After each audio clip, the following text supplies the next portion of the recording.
Hi, I'm Rivka. It's wonderful to be here this Monday to talk about this week's Torah portion. I'm so glad to see people here. I thought I'd start by talking about what it is, as we're coming to the end of Deuteronomy, what it is. Deuteronomy it's set in the time immediately preceding Moses' death. The Israelites, whom he's led for the last 40 years, are about to enter the Promised Land. So they camped on the plateau of Moab, to the east of Jericho, across the river from Jordan. And this section portrays Moses as sharing his final thoughts with the assembly of people. It basically brings the book of Deuteronomy to a close, and it's on a poetic note because we're about to hear this song that we were talking about last week. And thus it's going to be a memorable note because it's a song. And songs of Moses. The Torah ascribes two songs to Moses. One delivered after Israel's rescue from the Red Sea at the beginning of the wilderness wanderings, Exodus 15, and the other here at the end of those wanderings. So these two poems may therefore be seen as a frame for the wilderness experience, explaining all this wandering and this exploration of sort of a wandering tribe, of what the diaspora will be like. So I think we'll start there and we'll talk a little bit more about the songs when we get a little further in.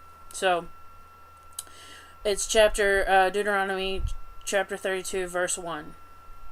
Give ear, O heavens, let me speak.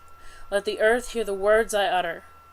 May my discourse come down as the rain, my speech distill as the dew, like showers on young growth, like droplets on the grass. For the name of the Eternal I proclaim, give glory to our God. So here, we'll stop real quick at verse 3, and we notice that this theme that you'll see all throughout the Torah is there's a connection between God and his presence and the way nature reacts, or how his presence or their presence is seen in in everything that happens, and especially in the poetic sections it draws upon that. So now we're going to move a little bit further. Verse 4. The rock, whose deeds are perfect, yea, all God's ways are just, a faithful God, never false, true and upright indeed. Unworthy children that choked perverse generations, their baseness has played God false. Do you thus require the Eternal, O dull and witless people? It is not this the Father who created you, fashioned you, and made you endure. Remember the days of old, consider the years of ages past. Ask your parents, whom will inform you, your elders, who will tell you. When the Most High gave nations their homes and set the divisions of the human race, God fixed the boundaries of people in relation to Israel's numbers. For the eternal portion is this people, Jacob, God's own allotment. So what is this talking about here? Well, now we're portraying God as the rock, the solid, always there, ever enduring, recording history as we are here in Deuteronomy. But also that something to put faith in. You build your house on a bed of rock, right? So it doesn't wash away. He's a faithful God, never false, true and upright. So building it as the building block of what life is meant to be, and then foretelling that if you do not remember, in verse 7, remember the days of old, considering the years of ages past. It says, ask your parents who will inform you, your elders who will tell you. So it's, the rock, ever enduring, looking back to those past generations and learning from them. And I find that a really interesting. We get a little bit of nature and then the hard, cold facts of the earth with the rock idea. So verse 10. God found them in a desert region, in an emptying and hallowing waste. God guarded them, watched over them, guarded them as the pupil of God's eye. Like an eagle who rouses its nestlings, guiding down to its young, so did God spread his wings and take them in, rear them along on pinions. The Eternal One did guide them, no alien God alongside. So what do we have here? Well, first thing we look at in verse 12, it says, no alien God alongside. This is referring to this time period in which lands are being conquered, new people are being the Israel people are becoming acquainted with new people and new ideas, and this is hearkening back to think that God is one, eternal, alone, and not alongside any other deity. So it's Moses pointing that out. It's also interesting, and you'll find this later, the eagle reference, how it rouses his nestling. An eagle comes up and flaps its wings and sort of gives them a wake-up call like you would spitting water on your little brother to wake them up. Sort of rough, but always there and from every angle. So verse 13. God set them atop the highlands to feast on the yield of the earth, nursing them with honey from the crag and oil from the flinty rock, curd of kine and milk of flocks, with the best of lambs, and rams of Bashan, and he-goats, with the very finest wheat, and foaming grape blood was your drink. So Jerusalem grew fat and kicked, you grew fat and gross and coarse. They forsook the God that made them, and spurned the rock of their support. Here we go. Verse 15, we see the rock again, the rock of their support. This is what's going to happen if they spurn it. They incensed God with their alien things, vexed God with abominations.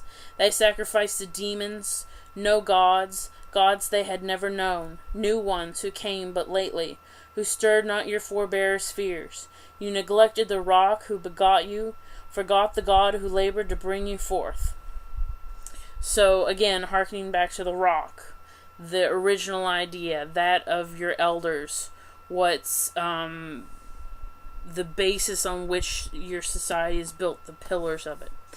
Patrick says this is an interesting section because it's very monotheistic, whereas Exodus was agonistically polytheistic, saying God is greatest amongst the other gods. Exactly.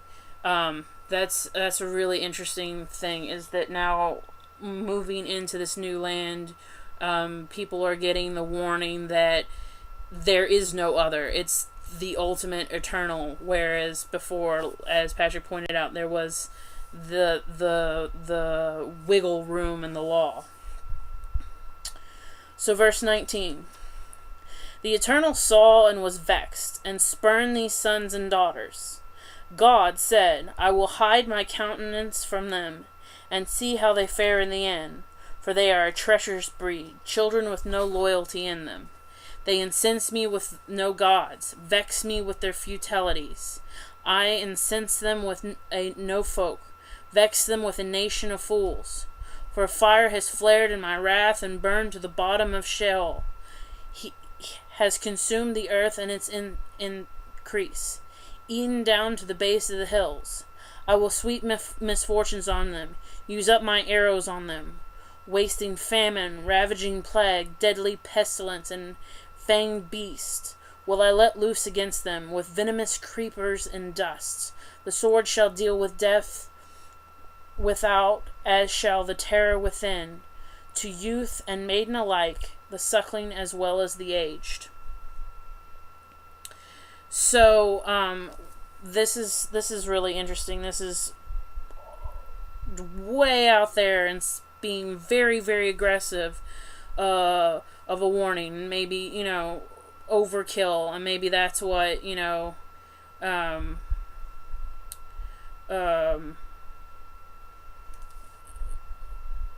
what he's trying to instill the most fear possible before his time is up, so that his flock that he's been shepherding will make it in this new land. Verse 26. I might have reduced them to naught, made their memory cease among humankind.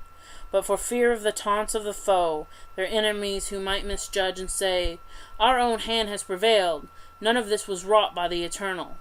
For they are folk void of sense, lacking in all discernment. Were they wise, they would think upon this, gain insight into their future. How could one have routed 1,000, or to put 10,000 to flight, unless the rock had sold them? The Eternal had given them up. For the rock is not like our rock, and our enemies our own estimation. Ah, the vine for them is from Sodom, from the vineyards of Gomorrah. The grapes for them are poison, a bitter growth their clusters. Their wine is the venom of asps, the pitilessness of poison of vipers. Lo, I have it all put away, sealed up in my storehouses, to be put my vengeance and recompense.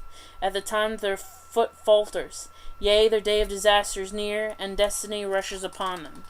So it's interesting having this foretelling of horrors that will occur to the Israel people throughout history, and history seems to have proved it right. Of course, this can be applied to any group, but one that has endured for so long, especially being so far strung out, is very interesting.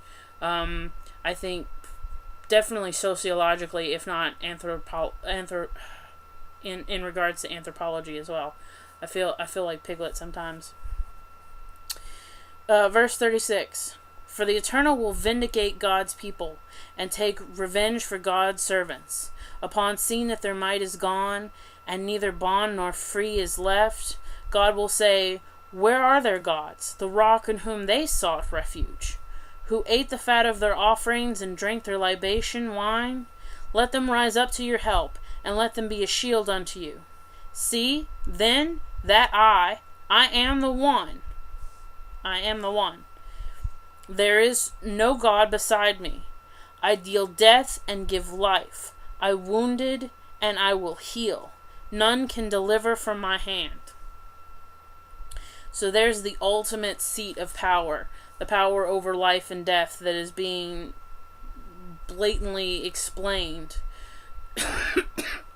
as a father would to children. Which is Moses giving his last bit of inspiration and knowledge to the people.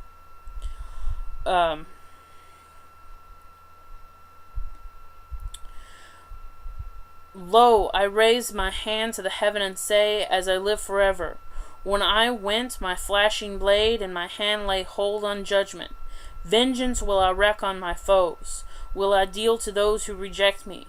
I will make my arrows drunk with blood, as my sword devours flesh, blood of the slain and of the captive from the long-haired enemy chiefs. O nation, acclaim God's people, for he'll revenge the blood of his servants, weak vengeance on his foes, and cleanse his people's lands. So that's the end of the poem portion, which is there at verse 43, the song. And we'll go back and talk about the song real quick. And an interesting thing is,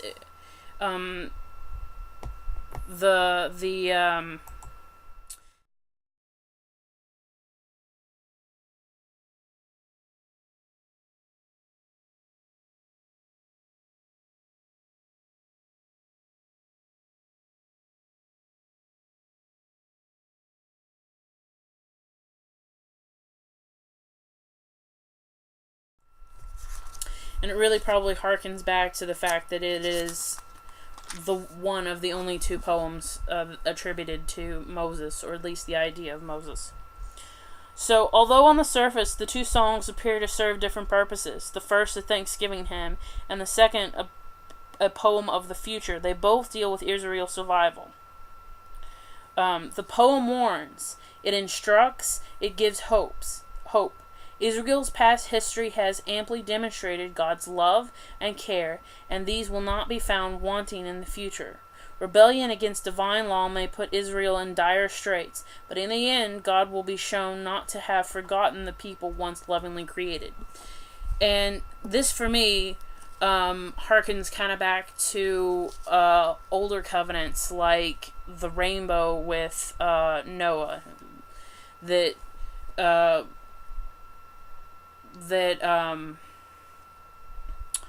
one will remember when one is redeemed. There'll be signs. Rebellion may put one in dire straits, but in the end, God will prevail again. You may be a horrible storm, but you'll weather the storm in the end if you keep your eye on the prize, so to speak. So I find that, very pertinent to the idea of this song. So we'll go to verse 44. Moses came together with Hosea, son of Nun, and recited all the words of this poem in the hearing of the people. And when Moses finished reciting all these words to Israel, he said to them, "Take to heart all the words with which I have warned you this day. Enjoin them upon your children, that they may observe faithfully all the terms of this teaching. For this is not a trifling thing for you. It is your very life, through it you shall long endure on the land that you are to possess upon crossing the Jordan." Another interesting thought to keep here is that this whole time we have this poetic outpouring from Moses, but where really is this coming from? Is this a divine insight? Is this the last bit? Is this all the education that he's gained through his struggles through the wilderness, that he's able to compose something, especially if he really was, how it was said, was a little speech impaired and needed his brother Aaron to kind of help him along. Obviously by this point, since Aaron's gone, he's taken into, his own. It's been 40 years. He should have learned by then, right? But it's really interesting to see the development of the sociological aspect of this, I think. So verse 48. That very day the Eternal One spoke to Moses, "Ascend these heights of Abrim to Mount Nebo, which is in the land of Moab, facing Jericho, and view the land of Canaan, which I am giving the Israelites as their holding. You shall die on the mountain that you are about to ascend, and shall be gathered to your kin, as your brother Aaron died on Mount Hor, and was gathered to his kin. For you both broke faith with me among the Israelite people, at the waters of Meribah Kadesh, in the wilderness of Zin, by failing to uphold my sanctity among the Israelite people. You may view the land from a distance, but you shall not enter it. The land that I am giving to the Israelite, you shall not enter the land that I am giving to the Israelite people."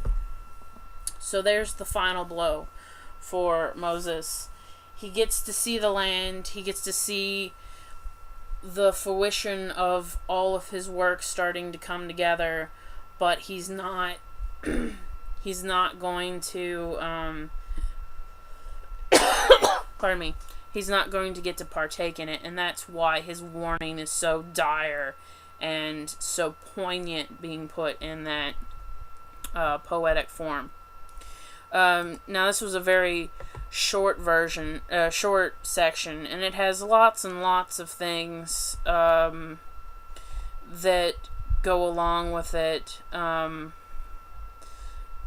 but a lot of things are just, speculation that different groups have created over the years as to what they feel, how they interpret this, what is important, the idea of vengeance, of punishment, of interacting with the communities they're about to, and not falling prey to becoming one of the members. So I don't know if there's anything anybody has to add to that. I thought this week was real straightforward. I didn't see a lot of play. There's a lot of beauty in the poem itself, and a lot of important warning information and foretelling for any people at any time, that don't bite the hand that feeds you. Follow along with the program, and you'll receive the covenant in the end. So hopefully that's if you follow the rules, you don't yell fire in the auditorium, then everyone doesn't get ejected and you don't get in trouble. If you sit there quietly and listen to the lecture that's going on, you may very well learn something and continue without any vengeance of a higher authority. I really also want to reiterate how important this idea of the rock, changing God from just the emotions that can be seen in the change in environment to when he becomes the solid rock, the rock to stand upon. And when others look to another for their rock, they will, be disappointed. They'll have vengeance upon them. So, I guess that's really what I had for tonight. Nobody seems to have any questions or ideas. Although Patrick brought up a good idea about Shell. As always, he said it always interested him because it's just this weird, murky underworld. There's so many different things about it that it would be a very interesting subject to study. Maybe we'll have to study that one day. But as I come to a close, I have to do the spiel. If you've enjoyed this program, if you'd like programs like this to continue and expand and have more resources, please do things like vote for Patrick for Jewish Hero of the Year, commit some time to help out, give that $5 you would have spent on coffee tomorrow morning to PunkTorah through PayPal at punktorah@gmail.com. You can always contact me if you think you have a good topic you want to learn about, or something you want to comment about the week or the next week, or general questions. I'm always interested to hear from you.